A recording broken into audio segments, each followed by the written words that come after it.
Olá, eu sou a Rita Cachaço e este é o Reatravessar, um podcast sobre mudar de vida. Nesta nova temporada, quero levar-vos ainda mais longe neste tema da mudança. Vamos falar de mudanças de vida, de profissão, mudanças de alimentação, de hábitos e de formas de pensar. Todas as semanas, partilho contigo histórias de pessoas que escolheram reatravessar uma e outra vez, sempre em direção a uma vida melhor, mais verdadeira e mais alinhada com a sua essência. Convido-te a reatravessar connosco. Este episódio é patrocinado pela Oficina do Livro. Olá, sejam muito bem-vindos a mais um episódio do nosso podcast Reatravessar. Hoje estou verdadeiramente feliz com o tema que vos vou trazer. É um tema que já há muito tempo queria ter trazido aqui ao podcast. É um tema profundo.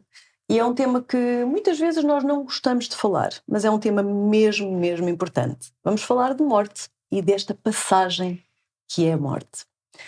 Antes de apresentar a minha convidada, quero agradecer ao patrocinador deste episódio, a Oficina do Livro. Quero também pedir-vos que, caso ainda não o tenham feito, subscrevam por favor aqui o canal de YouTube. Para vocês é super simples, é só carregar aí no botão subscrever e para nós é mesmo muito importante.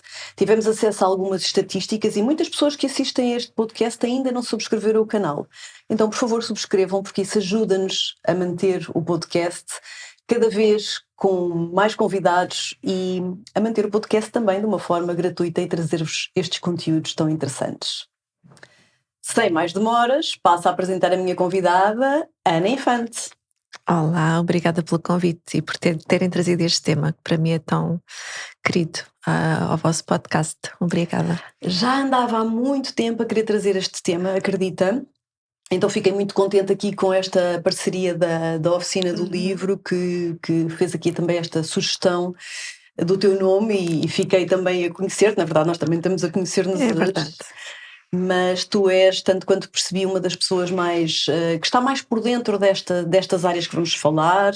Começaste projetos muito interessantes, sempre com este objetivo de normalizar e de trazer à tona, trazer à luz, trazer à normalidade o falar da morte, sim? Eu gosto da palavra naturalizar, de mais natureza, mais do que a palavra normose associada à normalização, porque a normalização de normas já é aquilo que eu procuro mudar, no fundo, digamos assim. Eu gosto mais da palavra naturalizar, porque normalmente os temas, através da formação que faço, eu abordo muito o tema da morte através da nossa própria ciclicidade associada à natureza.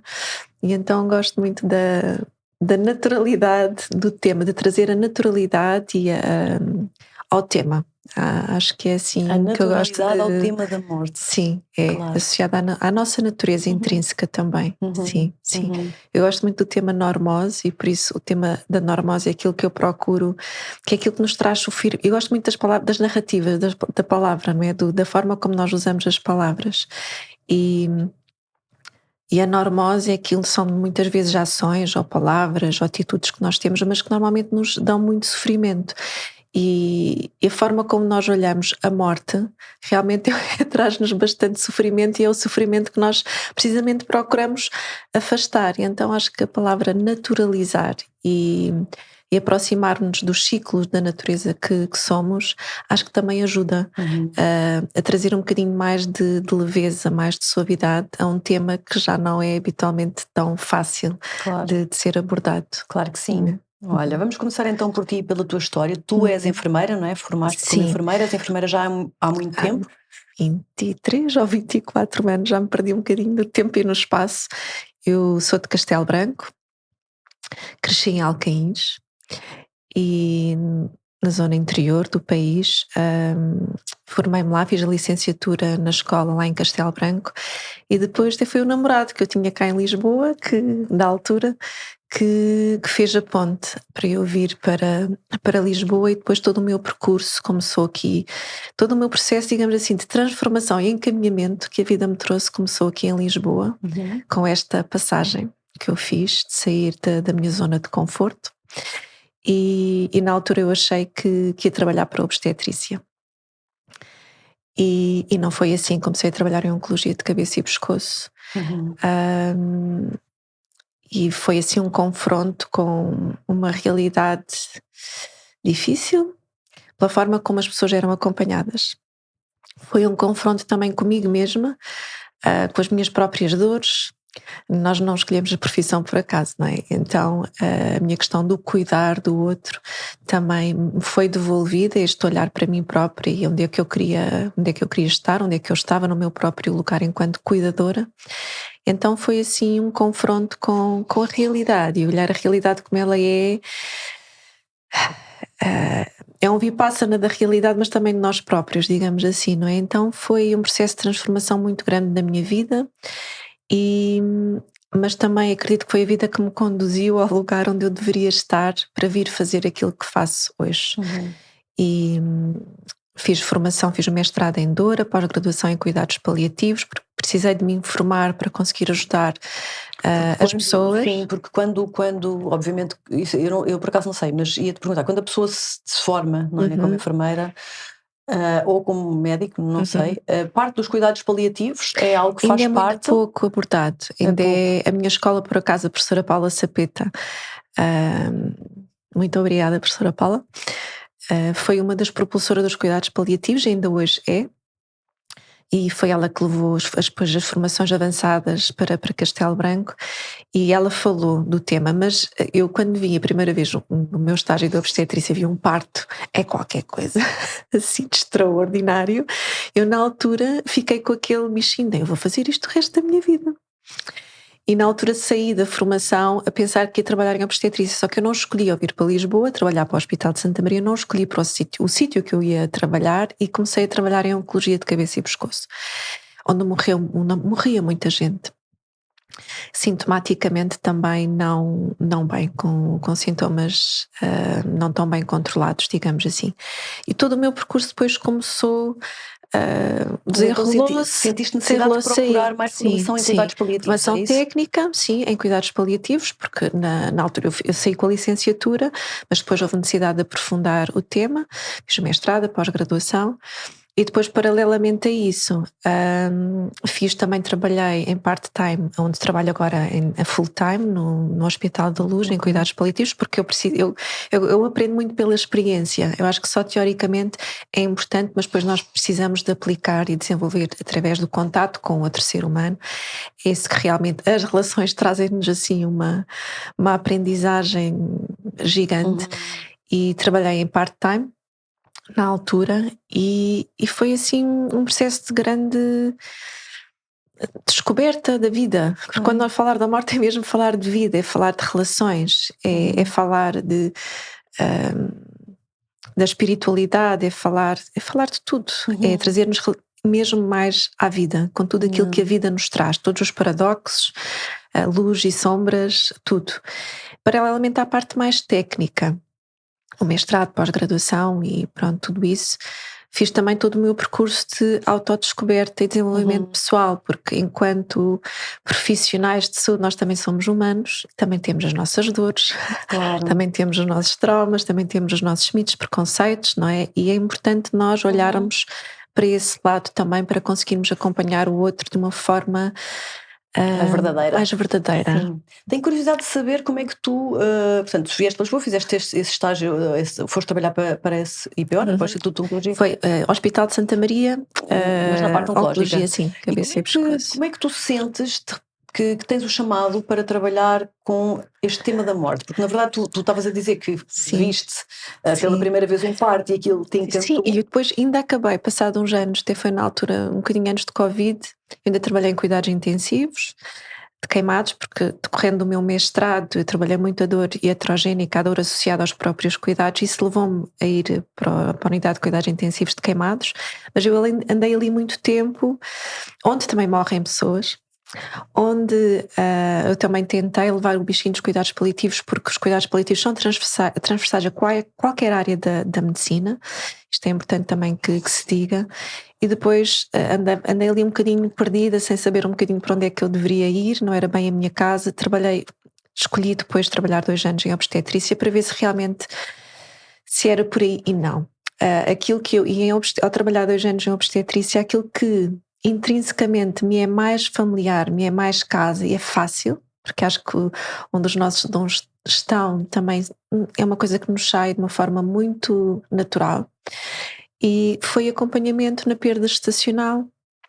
É mesmo, para mim, é uma coisa mesmo muito natural, e a vida é como se fosse uma atração, não é? É qualquer coisa que nos leva sempre a enverdar por... é fácil para mim. Ouviste o teu chamado? Porque na verdade o que parece é que tu tinhas realmente aí em ti essa Sim, missão, é um dom, esse dom, não é? É um dom. Eu acredito que a forma como o nascimento e a morte são 2 faces da mesma moeda, como costumo dizer, ou da mesma mão, não é?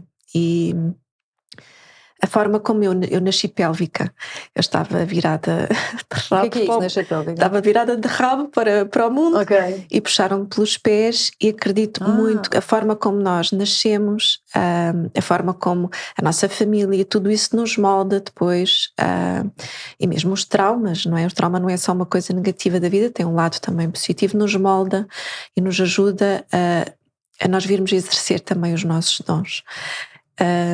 E eu acho que é um bocadinho hoje, com todo este conhecimento que tenho, com todo o trabalho de corpo que tenho desenvolvido, acredito muito nisso também. A vida, a forma como nós nascemos, nós trazemos uma determinada impressão, não é? Como é que eu ia dizer?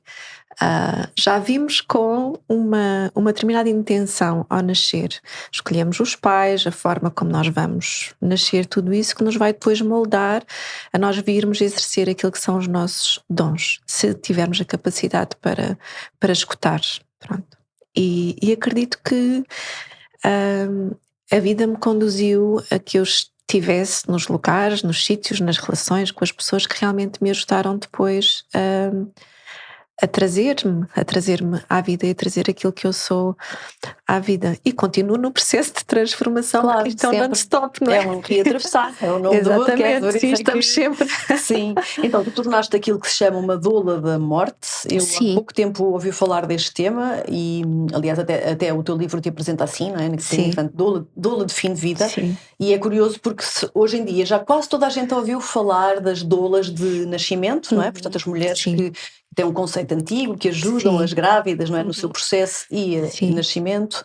Mas doulas da morte é uma coisa que ainda não é tão falado. Não, e já se começa a ouvir. Doula da morte.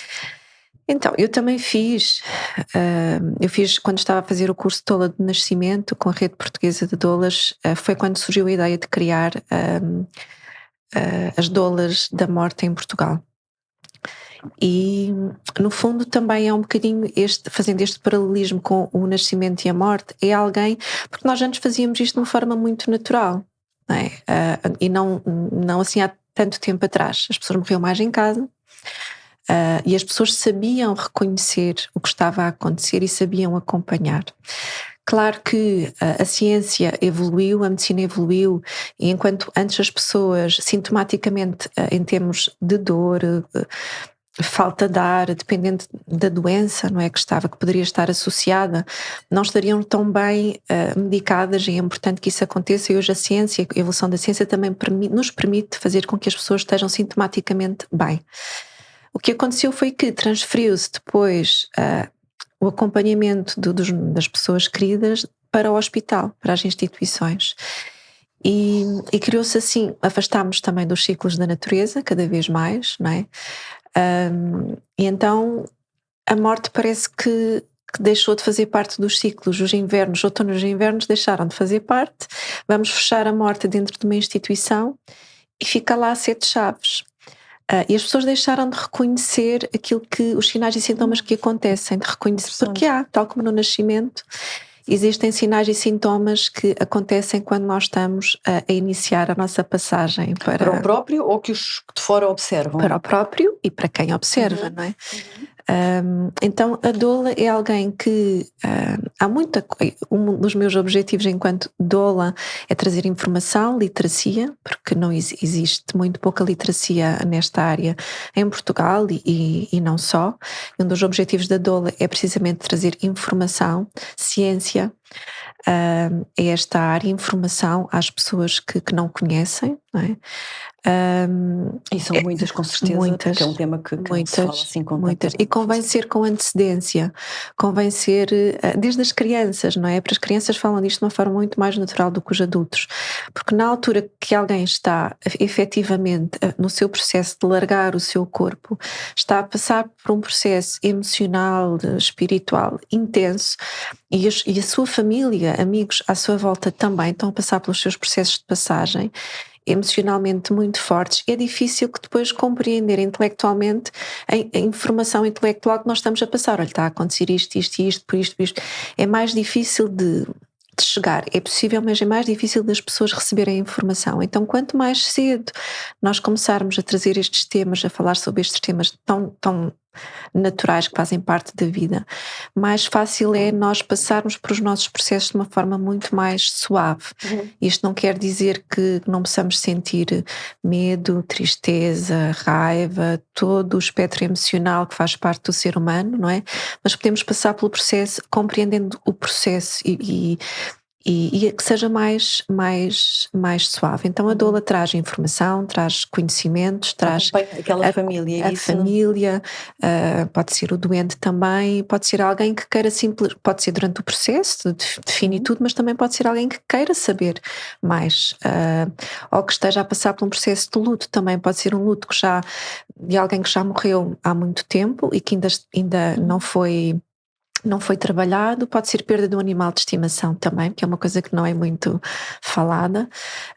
Pode ser outro tipo de passagens, outro tipo de perdas ao longo da vida que a pessoa também queira ser ouvida.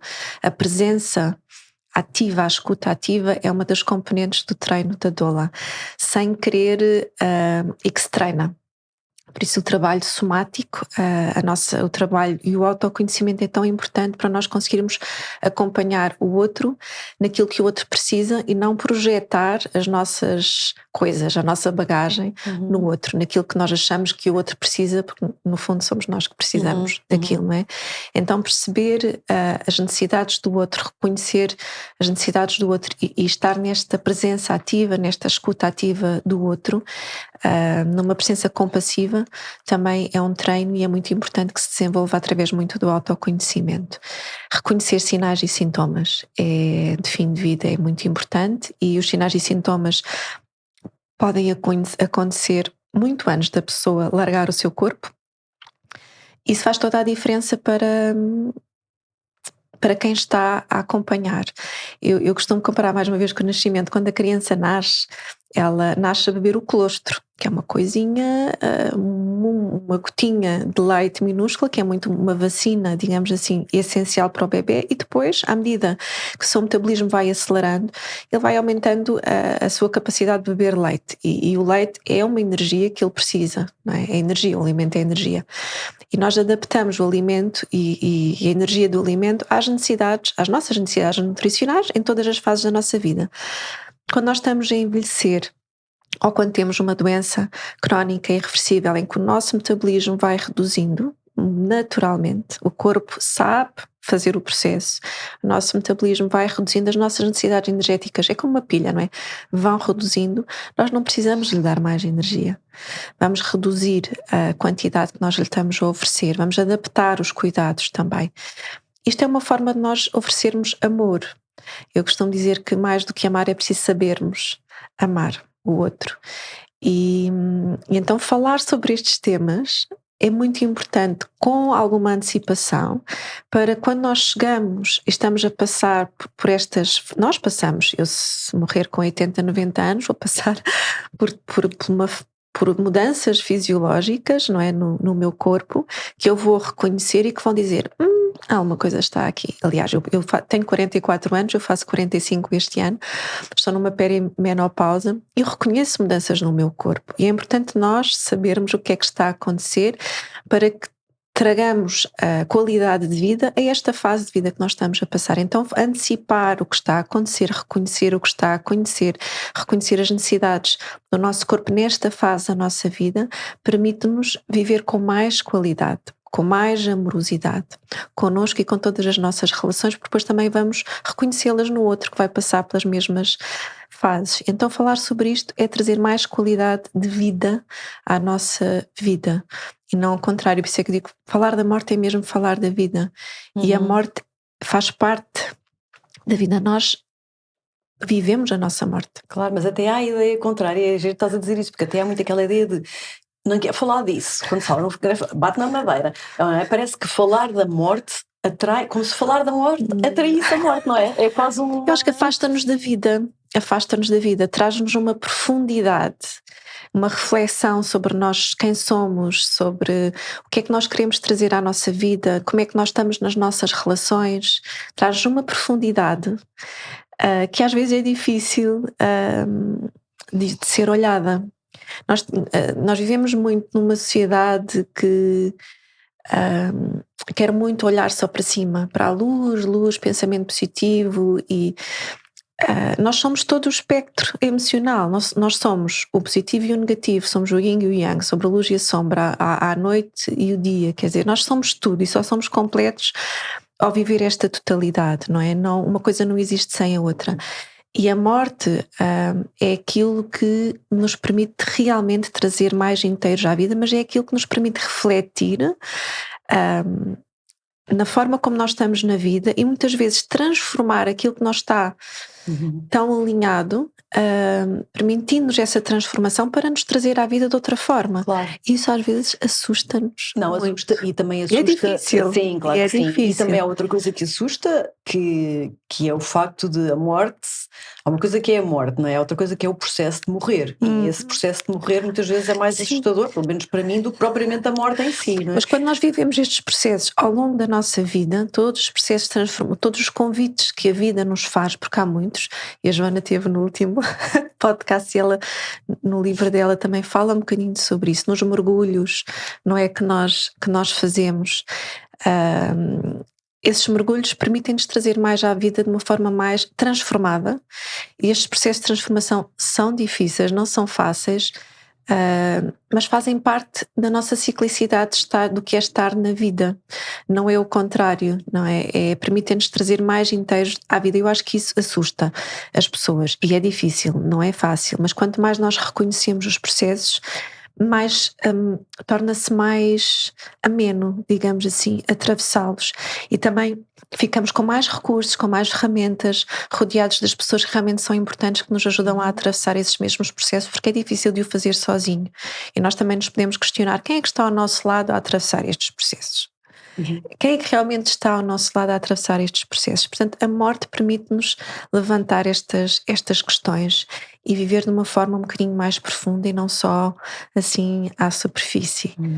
Portanto, eu acho que por aí pode ser um bocadinho assustador, mas também muito belo.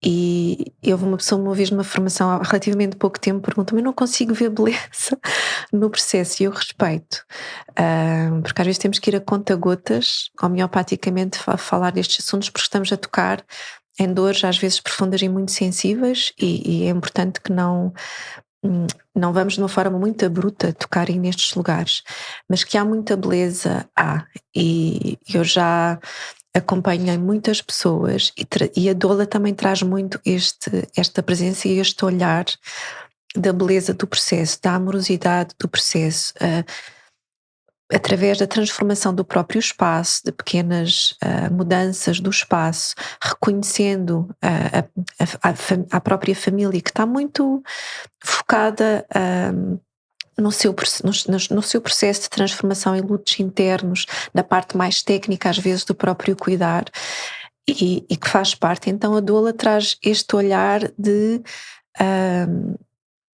da beleza e da amorosidade que também existe neste próprio cuidar. Não há nada mais importante do que nós cuidarmos uns dos outros, e na forma como nós cuidamos uns dos outros. Nós vivemos através das relações, não somos seres isolados, não é? Então, relembrar as pessoas de que há dor, mas também há muito amor na relação que está a ser vivida ali, ajudar a relembrar isso é mesmo muito importante. Porque nós estamos focados na dor naquele momento, não é? Mas também há muito amor. Na dor da perca e na dor física, não é? Também. Sim. Achas que as crenças de cada um podem condicionar o momento? Estou a pensar em crenças até positivas, por exemplo, se eu tenho a crença, ou se eu tenho a certeza, ou se eu tenho a fé de que quando eu morrer do outro lado existe algo, isso facilita-me o processo mais do que se eu for uma pessoa que acha que eu sou realmente um corpo físico e quando isto termina, termina. A espiritualidade é uma coisa que toda a gente vive, independentemente de dizer que sim ou que não, porque a espiritualidade está nas relações. Não está só na religiosidade. E as relações trazem-nos um olhar sobre nós próprios e isto é espiritual. E a relação pode ser com uma pessoa, pode ser com uma árvore, com uma planta, tudo é um animal, tudo é relação. E o outro traz-nos sempre um olhar sobre... porque nós temos muitas camadas e somos como matrioscas, não é? Tiramos uma, de repente aparecem 1000, temos muitas facetas e várias pessoas, várias relações trazem-nos este olhar sobre as diferentes partes de nós mesmos. E isto é espiritualidade, isto é autoconhecimento, isto é a vida de devolver-nos a nós próprios. Então toda a gente, independentemente de ter uma prática específica, espiritual, ao viver-se a si mesmo, está a viver a sua própria espiritualidade, ao viver-se a si mesmo. E não há forma de fugirmos a nós próprios. Isso não é, mesmo que estejamos dissociados, ou que tenhamos períodos de fuga, não é? Há sempre algum período em que nós estamos presentes. E agora, viver a religiosidade com determinadas práticas rituais, com alguma crença, pode ajudar, sim. Mas também já vi pessoas com crenças que depois na altura têm muitas dúvidas e muitas inquietações. Sim, ia perguntar isso, que é muito natural que aconteça, não é? Exato, sim. Portanto, quando nós estamos a atravessar, perguntam-me, então na altura que tu morres vais estar muito tranquila. Não sei, não sei, porque só viver o processo, não é? O processo traz-nos, retira-nos muitas máscaras, abre camadas que às vezes nunca foram, às vezes retira todas. É a última oportunidade. Eu não sei o que é que vai acontecer na altura, não é? A vida tem e as relações às vezes trazem estes confrontos que eu atravesso e estes desertos da alma. Portanto, eu na altura da minha morte não sei o que é que este processo de passagem me vai trazer e me vai confrontar, porque é uma oportunidade de autoconhecimento gigante, é um grande portal. E eu dói-me muito quando alguém tem esta expressão de alguém que está totalmente acamado, por exemplo, e que já não tem vida de relação, e que precisa de ajuda para tudo, seja para comer, seja para os cuidados de higiene, para se levantar, e olha para aquela pessoa como se não valesse nada.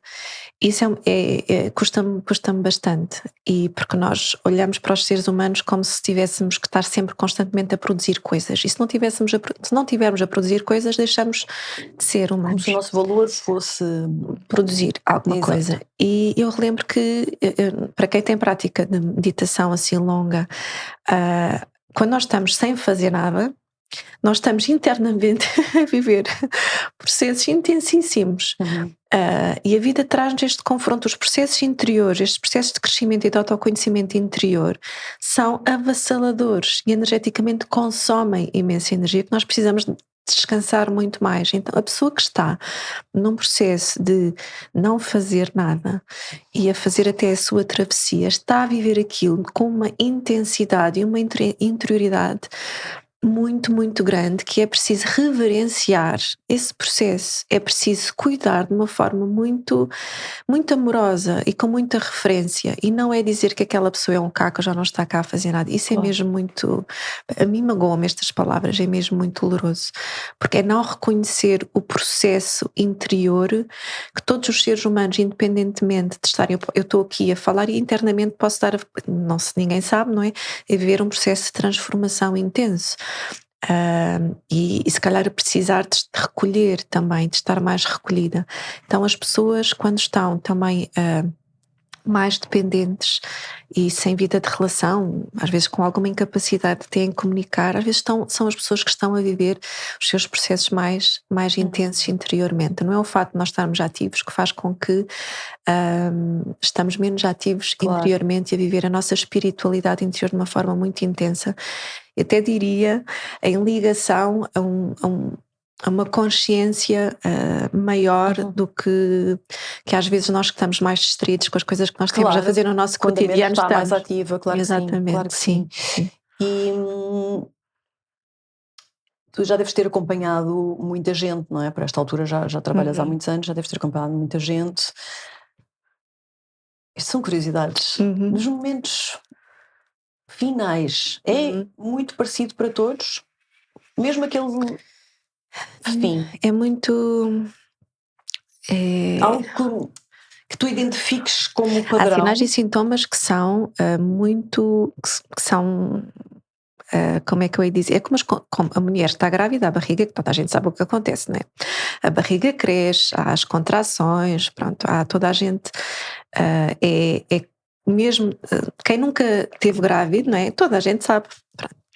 E a mesma coisa acontece no envelhecimento, no nosso fim de vida, que é comum a toda a gente. Agora,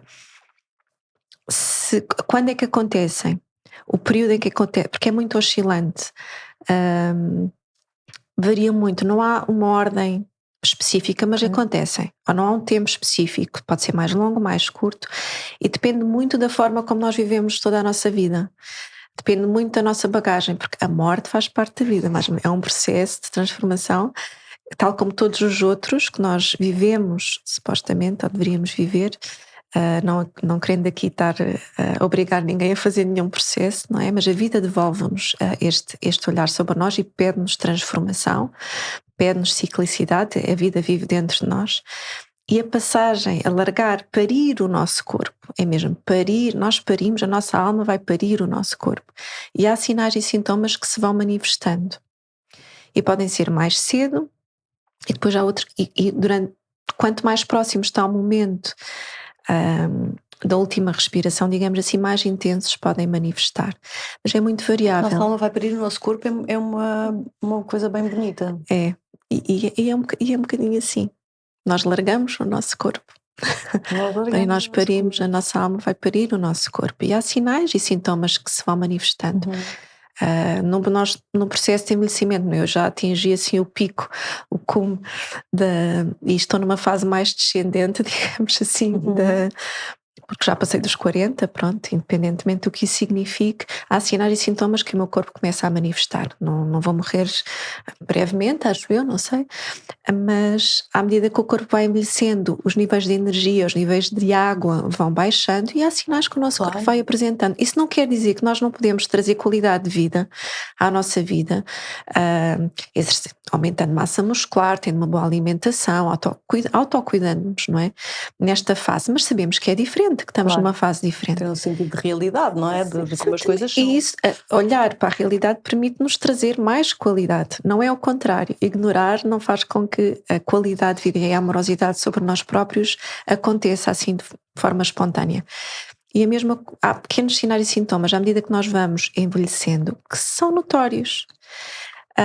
E às vezes as pessoas ficam muito surpreendidas, mas nada aconteceu. E quando eu ouço a história, o familiar está a contar a história do que aconteceu, já havia lá imensos sinais, já muito anteriores, de que havia alterações, pequenas alterações que vão acontecendo, que nos permitem assinalar alguma coisa está diferente.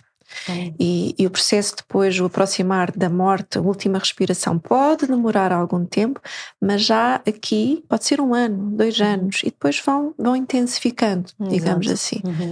Mas já, sim, há coisas que acontecem. Outra curiosidade que tenho, que é com o teu trabalho, não é? Com o vosso trabalho como enfermeiras, doulas, pessoas que acompanham estes momentos, a ideia que se fica é que vocês são pessoas extremamente fortes, e têm que ser pessoas extremamente fortes, porque é um ambiente de trabalho muito particular, não é? Estar a ver todos os dias, não só pessoas a morrer, mas como acompanhar a dor dos que ficam à volta. A família, sim, é muito diferente. Como é que tu te estruturas? Como é que tu te preparas? Preciso de muitas pausas de descanso, preciso. E depois depende muito da fisiologia de cada um. E é importante reconhecer aquilo que nós precisamos para nos equilibrar, não é? O nosso sistema nervoso flui. Nós não estamos sempre todos alinhados, com os chakras alinhados, como se costuma dizer, e as coisas fluem. Mas para recuperar um bocadinho de energia, para conseguir estar presente para outro, eu preciso de pausas e de descanso e de me afastar um bocadinho de pessoas. De pessoas em geral? Sim, ou estar um bocadinho do ambiente, estar com menos pessoas, é mesmo muito importante, porque trabalhar num hospital, então, não como doula, é diferente. Enquanto enfermeira, nós temos muitos doentes, muitas pessoas, a nossa carga é muita coisa para fazer, portanto há sempre muita estimulação e muita coisa. Enquanto doula é diferente.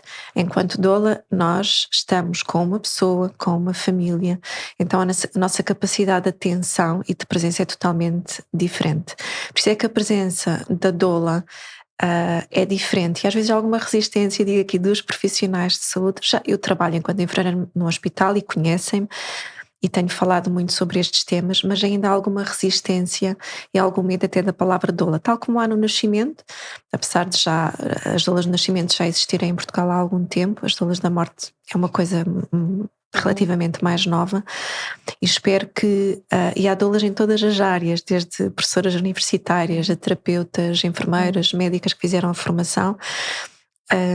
Não é uma coisa ainda bem aceita, ainda não se percebe muito bem o papel, então normalmente são pedidas mais para acompanhamento individual ou em casa, alguma ação individual. A pessoa que quer, não tem que ter uma doença crónica, pode só querer falar sobre o assunto porque percebe, porque acompanhou, ouviu algum familiar ou algum amigo morrer e que ficou ali com questões, com dúvidas, com inquietações, com medos, e quer falar com alguém, e não é qualquer pessoa que vai falar sobre estes temas, não é? Pronto. E as doulas acompanham muito ainda assim, não tanto dentro do hospital. Espero que as coisas possam mudar, porque é totalmente diferente o acompanhamento de um profissional, e uma coisa não substitui a outra, atenção.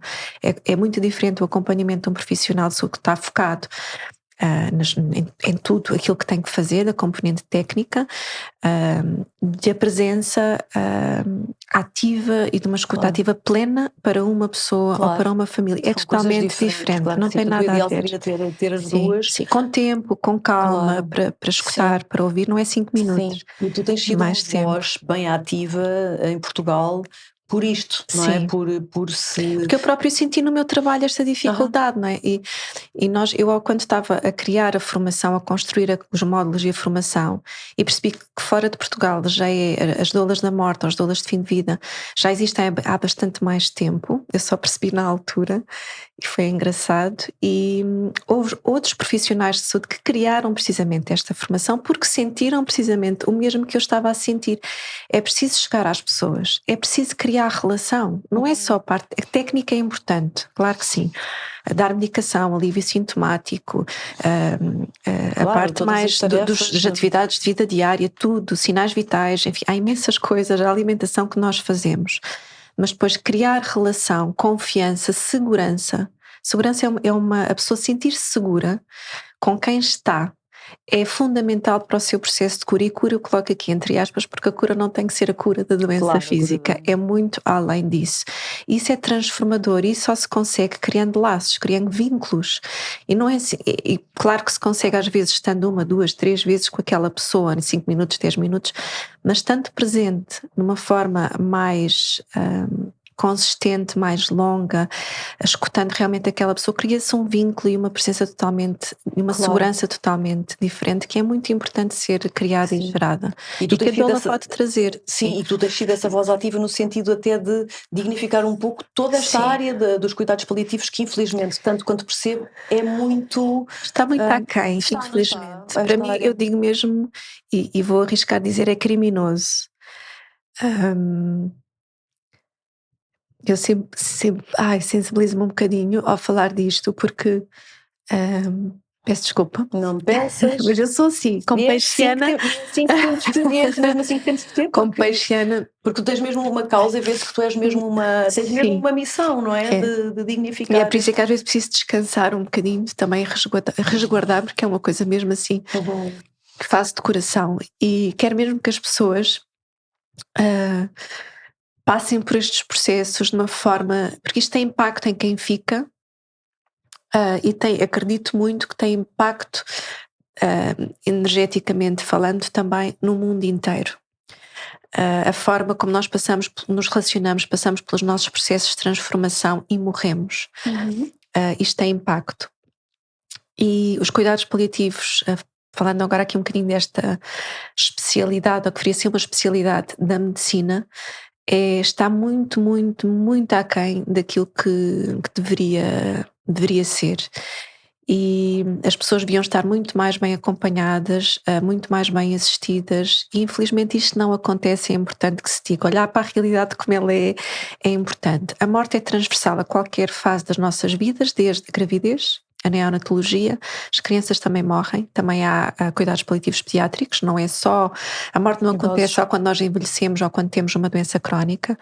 Está associado muito os cuidados paliativos à doença oncológica, e não é só, temos a doença cardíaca, a doença pulmonar, as demências há imensas, na infecciologia, na neurologia, portanto, acompanha pessoas em diferentes áreas da especialidade da medicina com doenças crónicas, não é só a doença oncológica, e é transversal a toda a nossa vida. E infelizmente as pessoas nestas fases tão vulneráveis, as pessoas doentes, crianças doentes, e as famílias não estão de todo a ser acompanhadas como deveriam ser, e atempadamente.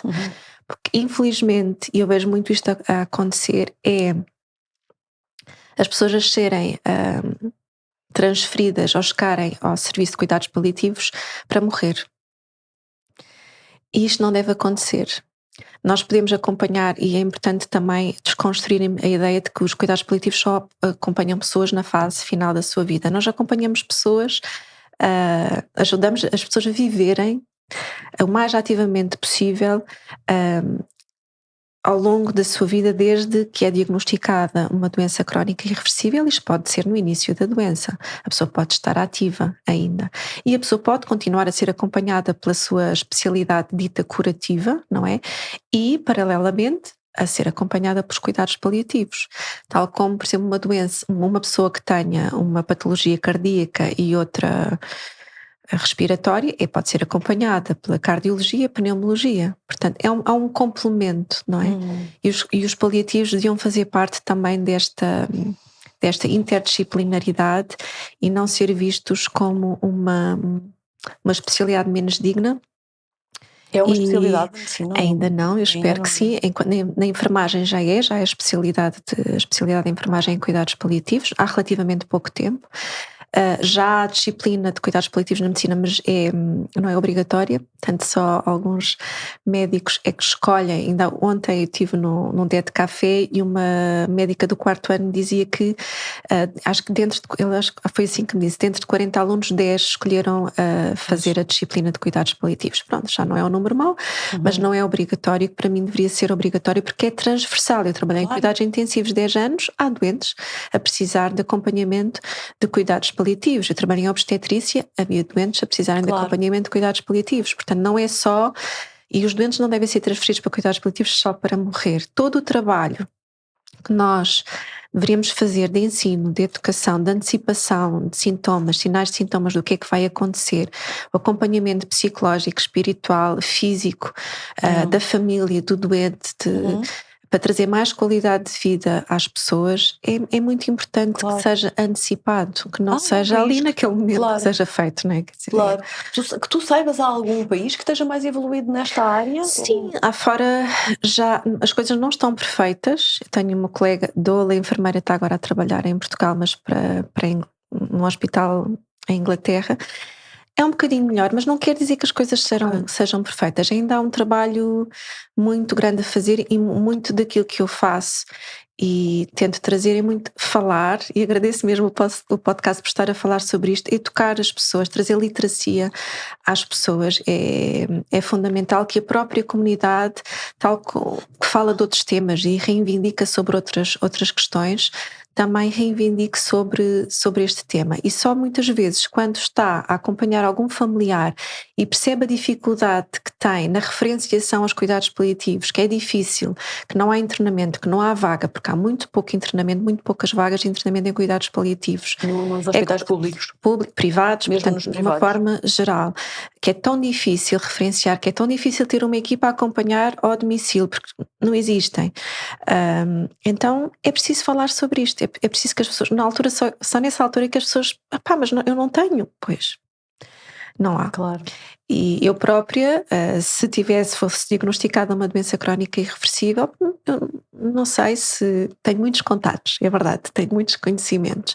Portanto, acho que não ficaria assim muito sozinha no processo, mas porque tenho contatos, porque tenho conhecimentos, não é? De pessoas com quem já trabalhei, pessoas com que trabalho, mas quem não tem, não é? Está muito sozinho, e infelizmente nem os médicos, profissionais de saúde